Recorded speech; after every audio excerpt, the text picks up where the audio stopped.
하나님의 말씀을 보시겠습니다. 하나님 말씀은 마태복음 12장 31절로 34절 말씀까지 함께 보시겠습니다.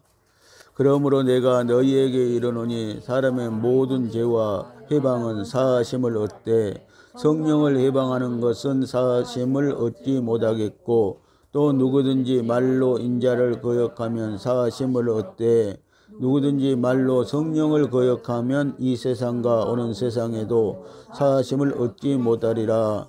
나무도 좋고 실과도 좋다 하든지 나무도 좋지 않고 실과도 좋지 않다 하든지 하라. 그 실과로 나무를 아느니라. 독사의 자식들아, 너희는 악하니 어떻게 선한 말을 할 수 있느냐. 이는 마음에 가득한 것을 입으로 말함이라. 아멘. 할렐루야. 오직 성령으로 합시다. 오직 예수입니다. 예수 생명입니다. 오늘은 성령 해방죄란 무엇인가에 대해서 말씀을 함께 나누시겠습니다. 이 세상은 하나님의 영, 성령의 역사와 사단 마귀의 영이 역사하고 있습니다. 성경은 여러 곳에서 하나님의 자녀들이 짓는 모든 죄는 다 용서받을 수 있다고 합니다. 그런데 왜 성령을 해방하는 죄는 왜 영원히 용서받지 못한다고 하셨을까요? 참으로 의문스럽습니다. 물론 어떤 죄라도 자기의 죄를 주님 앞에 자복하고 회개한다면 모두 용서받을 수 있습니다. 그러나 성령을 해방한다는 것은 사람이 자기의 죄를 알고 자복하고 회개하려면 먼저 성령의 조명을 받아야 합니다. 그래서 성령의 조명을 받아야 죄에 대해서 알 수 있다는 것입니다. 그만큼 인간은 자기의 죄를 모른다는 것입니다. 그런데 자신의 죄를 조명해 주시려는 그 성령을 자기 자아가 나가버리면 그 사람은 영원히 그 죄를 알지 못하게 되는 것입니다. 따라서 자기의 죄를 회개하지 못함으로 영원히 용서받지 못한다는 결과를 만든다는 것입니다. 하나님께서 죄를 용서하지 않으신다는 뜻이 아니고 성령이 조명해 주신 자기의 죄를 자기의 자아인 생각, 사상, 교리 같은 것으로 성령의 역사를 거부하고 나가버림으로 자기의 죄를 영원히 모르게 된다는 것입니다. 이렇게 해서 자기의 죄를 영원히 알지 못한다는 것은 영원히 회개할 수 없다는 뜻이 되어지는 것입니다. 그 사람은 영원히 회개하지 않을 것이고 죄 사함을 받지 못하는 결과를 자기가 만들어내는 것입니다. 이것이 성령 해방죄라고 하는 것입니다. 그러므로 성령 해방죄라는 것은 무서운 것입니다. 성령 해방죄란 무엇입니까? 우리는 예수님의 성령 해방죄에 관한 말씀이 왜 나왔는가에 대해서 말씀을 보면 이렇습니다. 마태복음 12장 22절로 24절 말씀을 함께 보시겠습니다. 그때에 귀신 들려 눈멀고 벙어리 된 자를 데리고 왔거늘 예수께서 고쳐주심에 그 벙어리가 말하며 보게 된지라. 무리가 다 놀라 가로되 이는 다윗이 아니냐 하니 바리새인들은 듣고 가로되 이가 귀신의 왕 바알세불을 힘입지 않고는 귀신을 쫓아내지 못하느니라 하거늘. 아멘. 예수님이 벙어리 귀신 들린 자를 귀신을 쫓아내 주셨습니다. 그런데 무리는 보고 이는 참으로 다윗의 자손이 아니냐고 외쳤지만 이 바리새인들, 하나님을 잘 믿는다고 하는 바리새인들은요, 예수님이 귀신이 들려서 바알세불 왕을 힘입어서 귀신을 쫓아낸다고 보았다는 것입니다. 오늘날 우리가 이 성령의 역사를 알지 못하면은 이런 결과를 우리도 낳게 된다는 것입니다. 예수님이 귀신 들려 눈멀고 벙어리 된 사람의 병을 고쳐주신 이래 바리새인들이 그가 바알세불을 힘입어 귀신을 쫓는 능력을 행한다고 비방했던 것입니다. 주님은 이들의 이 같은 고의적인 비방과 모함에 대하여 성령 해방죄를 언급하시고 이 죄에 대한 두려운 사실에 경고하신 것입니다. 해방이란 말은 비방한다, 중상한다, 모욕한다 또는 명예를 훼손한다는 뜻으로 성령을 비방하고 모욕하고 명예훼손을 하되 끝까지 비방하는 일을 말합니다. 그리고 거역이란 말은 카타로 정면으로 맞서 대적하고 온수시하여 계속하여서 싸우는 것을 의미하는 말입니다. 우리가 예수 믿다가 예수 안 믿는 것이 성령 해방죄가 아니고, 예배 시간에 성전에 들어와 예배를 방해하는 것도 아니고, 교회에 나가는 아내를 못 가게 하는 남편을 말하는 것도 아니고, 단지 성령이 우리에게 우리의 죄를 조명해 주시는 것을 믿지 않는다는 것이요, 성령의 역사를 믿지 않는 것이 성령 해방죄가 되는 것입니다. 따라서 죄를 모르고 인정하지 않으므로 죄 사함을 받지 못하는 것입니다. 죄 사함을 받지 않고 천국 가는 방법이 없다는 것을 우리는 잘 압니다. 이런 성령 해방죄를 주의 종들이 모른다면 주의 종 본인만 천국을 못 가는 것이 아니고 그에게 속해 있는 모든 성도들도 다 잘못 인도받게 되어 지옥을 가게 된다는 것입니다. 이렇게 성령을 해방한다는 것은 자기 자신이 성령을 꼼짝 못하게 해서 망하는 것이지 하나님의 말씀에 모순이 있는 것이 아니라는 것입니다. 성령을 해방하는 자는 영원히 용서받을 수 없다고 하는 말씀에 대해 오해하는 그리스도인들이 많이 있습니다. 성경 말씀에서 사실상 용서받지 못할 죄는 이 세상에 하나도 없다고 말씀하고 있습니다. 그러나 성령을 해방하면 왜 용서받지 못하는가 하면, 이것은 하나님이 용서하지 않으셔서 용서받지 못하는 것이 아니고 성령의 역사를 내가 스스로 맡고 성령의 역사를 인정하지 않으므로 자기 스스로 회개하지 않게 되어 용서받지 못하게 된다는 것입니다. 용서받을 기회를 스스로 거절할 때 성령을 해방함으로 용서받지 못한다는 것입니다.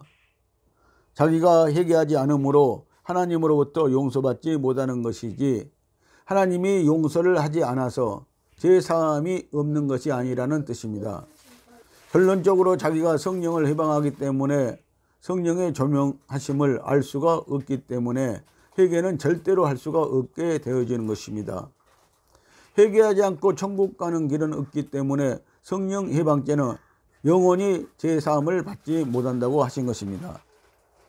성령을 해방하는 것은 사하심을 얻지 못한다는 말씀은 주님이 친히 말씀하시기 때문에 대단히 두려운 마음을 가지게 되는 것입니다. 예수님은 또 성령을 거역하면 이 세상과 오는 세상에도 사하심을 얻지 못하리라고 하셨습니다.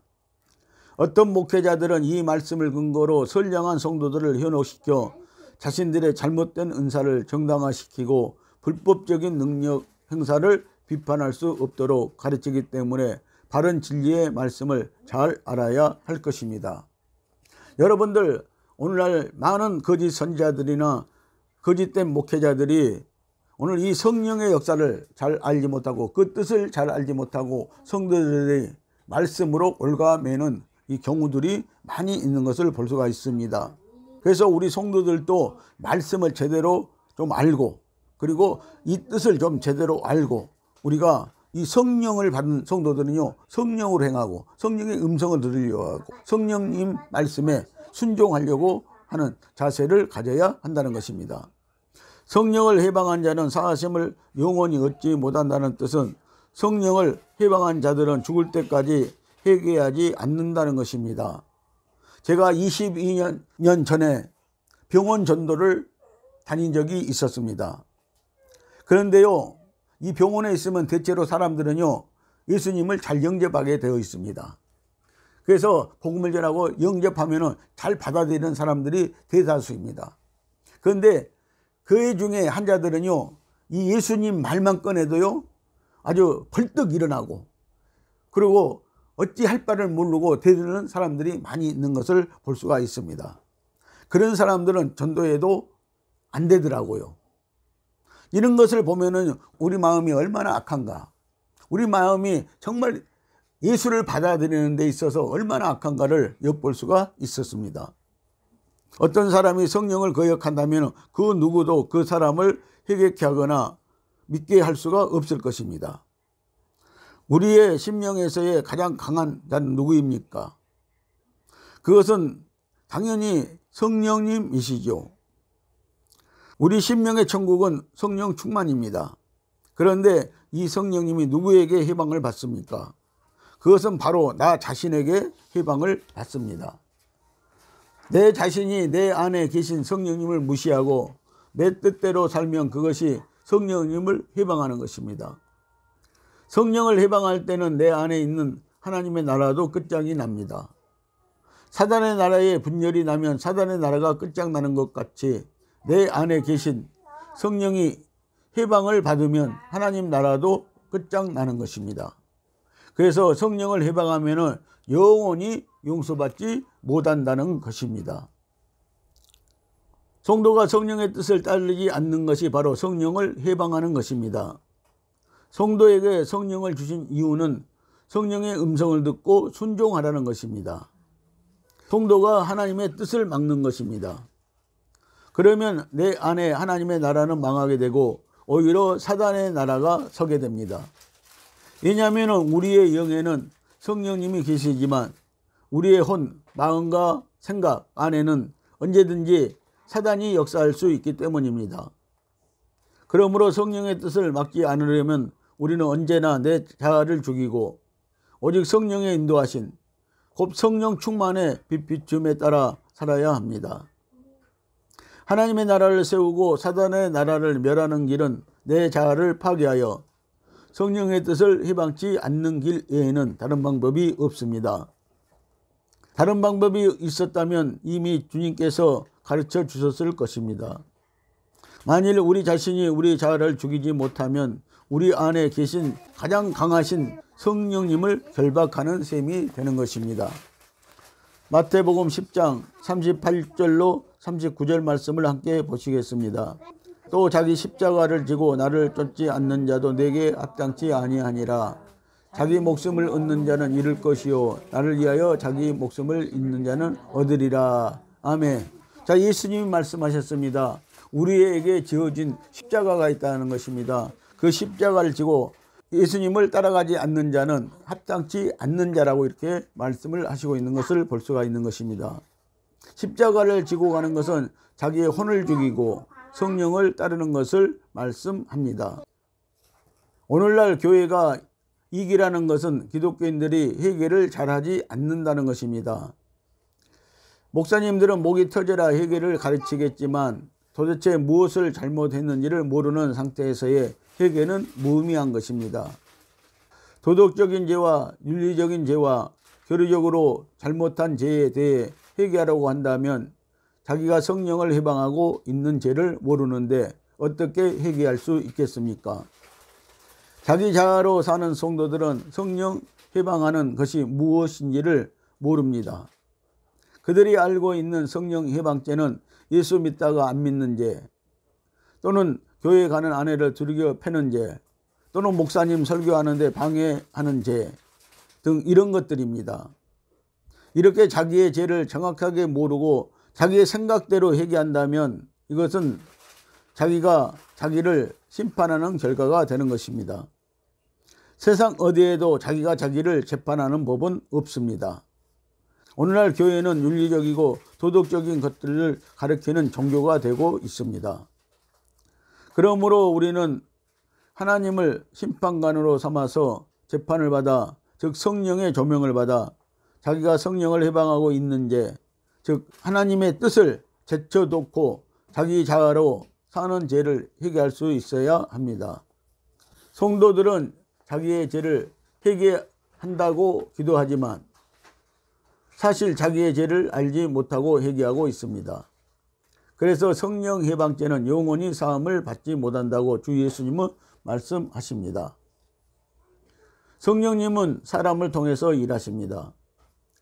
성령을 해방하는 것은 성령을 받는 그리스도인들이 짓는 죄입니다.